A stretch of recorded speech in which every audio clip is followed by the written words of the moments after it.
مشہد میں کہتا ہے کہ میرے 2 بچے اللہ نے مجھے عطا کیے، دونوں بیٹیاں عطا کی، لیکن اس کے بعد بھی میری بیوی کو کئی بچے ہوئے، لیکن مسئلہ یہ تھا جب یہ بچے پیدا ہوتے تھے ان کو آکسیجن اور سانس لینے میں بڑی پرابلم ہوتی تھی، یا بچے مر جاتے تھے یا ان کو آکسیجن میں رکھنا پڑتا تھا۔ تو میں نے بیوی کے بہت سارے چیک اپ کروائے، تو ڈاکٹرز نے کہا ان بیوی کا جو رحم ہے جہاں پہ بچہ ہوتا ہے وہ تھوڑا ایب نارمل ہے، وہ اس طرح ہے کہ وہاں آکسیجن صحیح نہیں جاتی، اور جو اگر بچہ وہاں رہے گا تو یا مر جائے گا یا پیدا ہوگا اس کو سانس کے مسئلے ہوں گے۔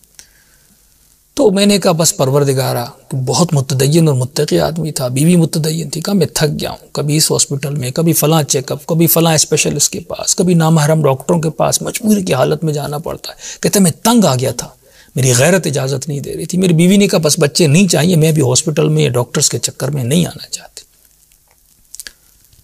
تو کہتے ہم پریشان تھے، ہم نے ارادہ کیا بس اب یہ 2 ہی بچے اور انہی کو رکھیں گے اور آگے ہم اولاد نہیں کریں گے، کیونکہ ہم تنگ آ گئے تھے، بہت سارے شرعی مسائل بھی پیش آ رہے تھے اور میری غیرت بھی اجازت نہیں دے رہی تھی۔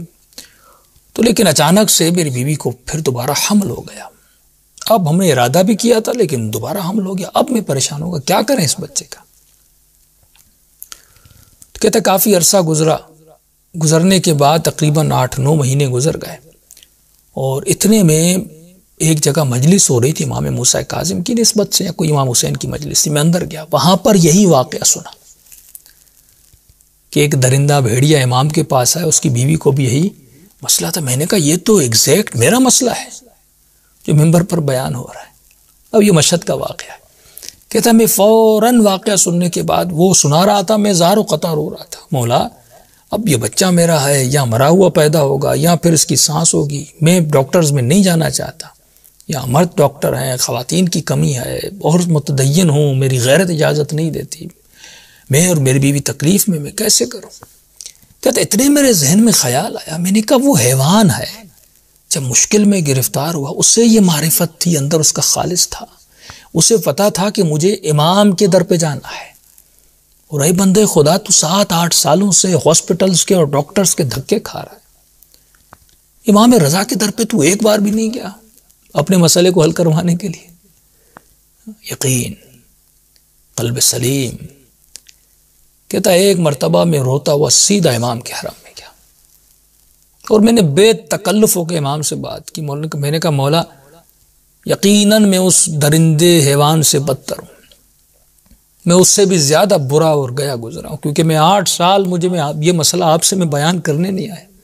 ایک مرتبہ ہم ایسے سرسری بیان کرتے ہیں، ایک مرتبہ پوری کامل خالص صاف ستھری نیت کے ساتھ جاتے ہیں اور یقین کامل کے ساتھ جاتے ہیں، پھر انسان کی دعائیں قبول ہوتی ہیں۔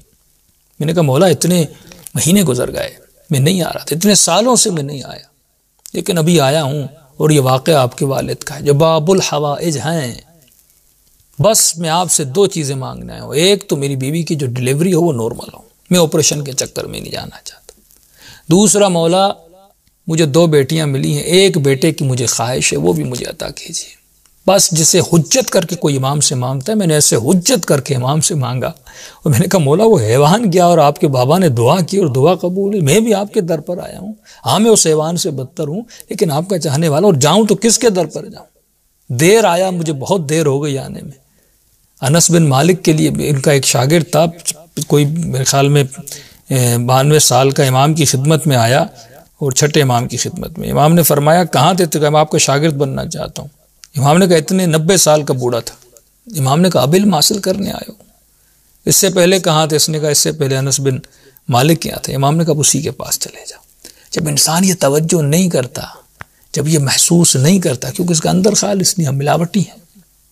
کہتا اتنا ہوا، اچانک میری بیوی کو تھوڑا عرصے گزرنے کے بعد اس کو درد شروع ہوا۔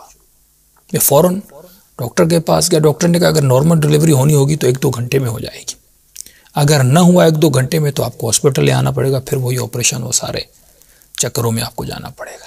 کہتا بیوی کو گھر لے آیا، اور جو ہے اس کے درد اور زیادہ ہوئے۔ اتنے میں نے اپنی بہن کو فون کیا کہ آپ جلدی گھر پہ آئیں، اور میں نے کہا آپ گھر پہ آئیں، اور میں گھر سے نکلا اپنی امی کو لینے کے لیے، کہ کہیں ان کی والدہ کو لینے کے لیے، بیوی کی والدہ، کہیں ایسا نہ ہو کہ کل کوئی بچہ مر جائے یا بیوی کو کچھ ہو جائے تو وہ کہیں کہ آپ نے اکیلا چھوڑ دیا تھا۔ تو میں فوراً نکلا والدہ کو لینے کے لیے. تو راستے میں جیسے جا رہا تھا میری پھر نگاہ گنبد امام رضا پر پڑی. میں نے کہا مشکل وقت ہے، تم کہاں جا رہے ہو؟ فوراً میں امام رضا کے حرم میں گیا. حرم میں جا کر میں نے مولا کے سلانے پہ فوراً جا کے میں نے جا کر دعائے توسل پڑھی.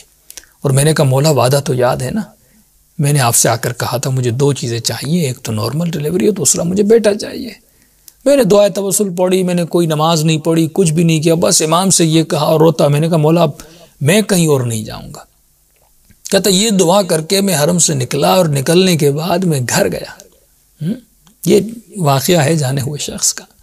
میں گھر گیا، اب گھر کے دروازے پر پہنچا اور گھنٹی دی کہ دیکھوں اماں کی آئیں، بہن آئی کہ نہیں آئی. دروازہ کھولا تو میری بہن دروازے پر تھی، اور جیسے میں دروازے پہنچا کہا بھائی مبارک ہو. میں نے کیسی مبارک؟ کا بچہ پیدا بھی ہو گیا اور اللہ نے تجھے بیٹا عطا کیا ہے. کہ اتنا سننا تھا. اس کی بہن کہتا میں وہ گھر کے دروازے پر ہی بیٹھ گیا اور بلند بلند آواز میں رونے لگا. میں ضبط نہیں کر پا رہا تھا. بہن نے کہا کہ ہمسائے کیا کہیں گے، کیوں رو رہے ہو؟ کہ گھر کے اندر آؤ. کہ گھر کے اندر گیا، دیوار سے سرہانہ لگا کے بلند بلند رونے لگا. بہن نے کہا رو کیوں رہے، خوشی کا موقع. کہ امام رضا نے اپنی حاجت پوری کر دی اور مجھے کر کے دکھایا.